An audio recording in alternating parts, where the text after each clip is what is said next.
بسم الله الرحمن الرحيم. عن أبي هريرة رضي الله تعالى عنه قال: ثم ذكر الرجل يطيل السفر أشعث أغبر يمد يديه إلى السماء: يا ربي يا ربي، ومطعمه حرام ومشربه حرام وملبسه حرام وغذي بالحرام فأنى يستجاب لذلك. رواه مسلم۔ سیدنا ابو ہریرہ رضی اللہ تعالیٰ نے ایک حدیث میں بیان فرماتے ہیں کہ نبی پاک صلی اللہ علیہ وسلم نے ایک آدمی کا ذکر فرمایا جو دور دراز کا سفر طے کرتا ہے، پراگندہ بال ہے، خاک آلود ہے، آسمان کی طرف اپنے ہاتھ پھیلائے دعا کرتا ہے اور کہتا ہے یا ربی یا ربی۔ حضور نے فرمایا حالانکہ اس کا کھانا حرام ہے، اس کا پینا حرام ہے، اس کا لباس حرام ہے، اس جو غذا استعمال کرتا ہے وہ ساری غذا حرام کی دی گئی ہے، تو ایسے شخص کی دعا کیسے قبول ہو؟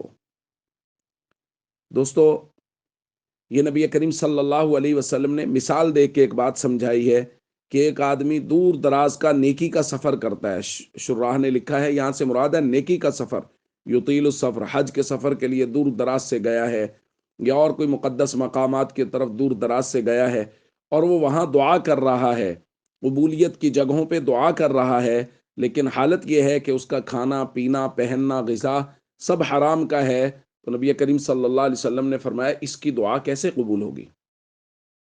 تو دوستو، دعا کی قبولیت کے لیے ایک بنیادی شرط یہ ہے کہ کھانا پینا پہننا ہر چیز وہ حلال کی ہو۔ لہٰذا کوشش کرنی چاہیے کہ ہمیشہ حلال کمائیں، حلال رزق کی کوشش کریں۔